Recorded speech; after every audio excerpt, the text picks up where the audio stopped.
नमस्कार, मैं हूं मुकेश राव और आप देख रहे हैं SRB न्यूज। रुक करते हैं इस समय की प्रमुख खबरों की तरफ। पीलीभीत से बड़ी खबर। समाजवादी पार्टी के कद्दावर नेता पूर्व मंत्री मरहूम हाजी रियाज साहब के पुत्र शाने अली ने थामा बहुजन समाजवादी पार्टी का दामन।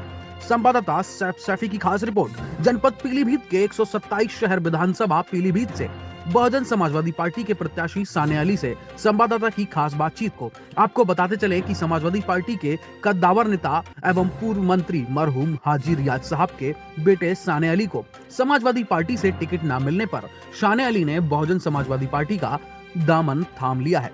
127 विधानसभा शहर पीलीभीत से प्रत्याशी के रूप में चुनाव मैदान में उतर गए हैं।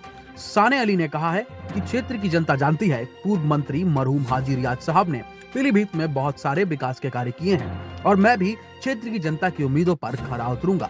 साने अली ने यह भी कहा कि वह क्षेत्र में जाकर डोर टू डोर संपर्क कर रहे हैं और पार्टी की नीतियों को जन जन तक पहुंचाकर पार्टी को मजबूत करने का काम भी कर रहे हैं और 2022 विधानसभा चुनाव के लिए वोट व सपोर्ट की अपील भी कर रहे हैं। नमस्कार, आदाब। मैं सैफ सैफी और आप देख रहे हैं IBN भारत। आज हम मौजूद हैं जनपद पीलीभीत के शहर 127 विधानसभा में और हमारे साथ मौजूद है, वैसे तो ये किसी परिचय के मोहताज नहीं है, एक बड़े राजनीतिक परिवार से हैं। ये समाजवादी के पार्टी के कद्दावर नेता, कई बार विधायक रहे, मंत्री रहे, मरहूम हाजी रियाज साहब के पुत्र, उनके बेटे साने अली साहब हमारे साथ मौजूद हैं। आइए हम इनसे बात करते हैं, जानते हैं कि पिताजी के ना होने के बाद ये किस तरह से जनता की उम्मीदों पे खरा उतरेंगे और इन्होंने अभी पार्टी को चेंज कर दिया है, ये बहुजन समाज पार्टी में शामिल हो गए हैं। ये भी जानेंगे कि ऐसी क्या परिस्थिति रही जो समाजवादी पार्टी को छोड़ के बहुजन समाज पार्टी में ये शामिल हुए हैं। साने अली साहब, बहुत बहुत स्वागत है आपका IBN भारत में। बहुत बहुत धन्यवाद, बहुत बहुत आभार आपका। सबसे पहले तो मैं ये जानना चाहूँगा, समाजवादी पार्टी से एक लंबे समय से आपका नाता, आपका रिश्ता है, ऐसी क्या परिस्थिति आपके सामने आ गई जो समाजवादी पार्टी को आपने छोड़ के और बहुजन समाज पार्टी का दामन थामा है? देखिए, मैं पहले तो बहन कुमारी मायावती जी का, हमारे राष्ट्रीय अध्यक्ष जी का धन्यवाद दूंगा। समाजवादी पार्टी ने जिस तरीके से हम लोगों के साथ जुल्म किया था, हम लोगों के परिवार के साथ, हम लोगों के परिवार को जिस तरीके से गुमराह किया गया था, यहाँ पीलीभीत 127 विधानसभा की जनता को, लोगों को गुमराह किया गया, तो उन सब चीज़ों से उभर के हमें अगर किसी ने इस वक्त हमारा हाथ थामा तो बहुजन समाज पार्टी की राष्ट्रीय अध्यक्ष बहन कुमारी मायावती जी हैं। मैं उनका आभार और धन्यवाद प्रकट करूंगा।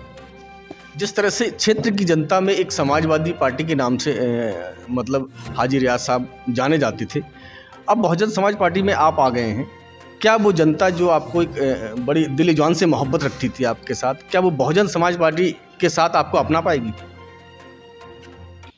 बिल्कुल अपना पाएगी। देखिए, बहन कुमारी मायावती जी ने हमेशा हर वर्ग का सम्मान किया है। जहाँ तक आप कुछ ना देखिए, चुनाव में अभी हम लोग उतरे हुए हैं, आप टिकट को वितरण को देख लीजिए। बहन कुमारी मायावती जी ने 100 मुस्लिम कैंडिडेट उतारे हैं, समाजवादी पार्टी ने कितने % उतारे हैं आप वो भी देख लीजिए। यादव कितने % उतारे हैं ये भी देख लीजिए। सौण कितने % उतारे हैं वो भी देख लीजिए। दलित कितने % उतारे हैं वो भी देख लीजिए। अगर समाजवादी पार्टी हर वर्ग, हर समाज का वोट लेना चाहती है तो फिर हर समाज को सामान्य जो है अधिकार भी दे, सामान्य जो सम्मान भी दे। देखिए, हमें समाजवादी पार्टी से हमें पता है हमारी लड़ाई नहीं है।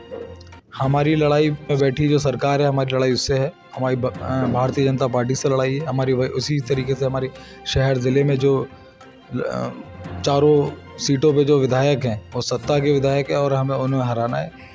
हमारी लड़ाई जो विपक्ष में बैठे हैं उनसे नहीं है, जो सत्ता में है उनसे है।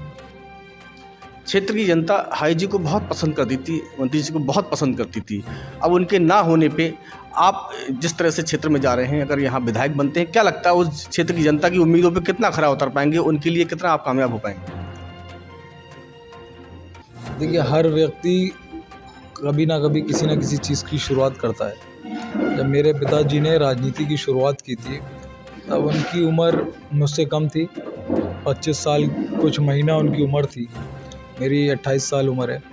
लोगों ने, पीलीभीत के जनता ने उस वक्त मेरे पिताजी पे, मेरे वालिद साहब पे उम्मीद जता के अपनी आस रख के उनको उनके संग कंधे से कंधा मिला के चलने का काम किया और उनको खड़ा किया और इस मुकाम पे पहुंचाया कि वो जो वज़ीर आला भी रहे उत्तर प्रदेश सरकार में, कैबिनेट मिनिस्टर रहे। मुझे लगता है बिल्कुल मैं उन लोगों के उम्मीदों पे खरा उतरूँगा और इस तरीके से माननीय हाजी आज़म साहब ने इस ज़िले के लोगों के लिए जो कार्य किया है वो सारे कार्य हम जो ज़मीन पे भी करेंगे। आप क्षेत्र में जा रहे हैं, जनता से मिल रहे हैं, किस तरह की जनता की समस्याएं आपके सामने आ रही हैं? क्या जन समस्याएं आपको देखने को मिल रही हैं? हम लोगों के सामने, हम लोग जब ज़मीन पे जाते हैं, धरातल पे जब हम लोग उतरते हैं तो हम लोगों के सामने सबसे बड़ी समस्या आती है महिलाओं की सुरक्षा की, महंगाई की, बेरोज़गारी की, किसानों की, नौजवानों की, छात्र छात्राओं की, भविष्य की, तमाम मुद्दे हैं जो हम लोग मुद्दे अपने जनता के बीच में लेके उतरेंगे और प्रयास करेंगे कि लोगों की जीवन को उनकी जो मूल सुविधाएं हैं वो दे सकें। आप अगर विधायक बनते हैं तो क्षेत्र की जनता के लिए किस तरह के आपके पास ड्रीम प्रोजेक्ट हैं, किस तरह की आपने आगे का एक एजेंडा बनाया विकास का? देखिए, हमारे माननीय मंत्री जी सुबह 8 बजे कॉलेज में HRK हाफिज़ रहमत खान लॉ कॉलेज पीलीभीत शहर में बना हुआ है, उस कॉलेज में सुबह 8 बजे बैठ जाते थे वो। तो मुझे नहीं लगता है कि मुझसे ज़्यादा कोई काम कर सकता है। मैंने तो अपने पिताजी को, अपने वालिद साहब को देखा है और आँख खुली है और आँख बंद हुई है तो उनको देखा है कि जो है किस तरीके से वो काम करते हैं लोगों के हित में। तो मुझे नहीं लगता है मुझसे ज़्यादा कोई जो है काम कर पाएगा। मेरा एक सवाल आपसे और है, टिकट की दौड़ में आप भी थे और आपके बहनोई साहब भी थे, अब टिकट उनका भी नहीं हो पाया और आपने दूसरी पार्टी चेंज कर दी है, क्या लगता है कि आप उनको अपने साथ लाने में कामयाब हो पाएंगे? देखिए, अगर आप मेरे परिवार के होते, आपने कहा मेरे बहनोई साहब मेरे परिवार के हैं, अगर मेरे आप परिवार के होते तो आप मेरे परिवार को बीच चौराहे पे खड़े होके कोसते नहीं, गाली नहीं देते मेरे परिवार को बीच चौराहे पे खड़े होके, अगर आप मेरे परिवार के सदस्य होते। और आप मेरा तो हर किसी को जो है तहे दिल से स्वागत है, मेरे बाहें भी खुली है, मेरा गेट भी खुले हैं, जो चाहे वो आ सकता है। मेरे पिताजी का लोग कहते हैं, मैंने भी ये चीज़ देखी है, कहते हैं उनका हृदय समंदर था, बहुत चीज़ों को संभाल लेते थे, माफ़ कर देते थे बहुत जल्दी लोग। और वो मुझसे एक बात कहा करते थे कि हमारी सुन्नत है कि लोगों को माफ़ कर दिया जाए, इसमें आपके नबी का पैगाम है। तो हम बिल्कुल बेशक, हम तो हर किसी को जो हमारे तरफ हाथ बढ़ाएगा हम उसके लिए 2 कदम चलने के लिए भी तैयार है। साफ दिल से आप हमसे मिलेंगे, हम आपको जो है सीने से लगाने के लिए तैयार हैं। आज आपने अपना नामांकन कराया है, आज के बाद से क्षेत्र में किस तरह की प्रक्रिया रहेगी, किस तरह की आपकी तैयारी रहेगी? रणनीति देखिए, मैं आपको कैसे बता सकता हूँ मैं किन रणनीतियों पे काम करूँगा।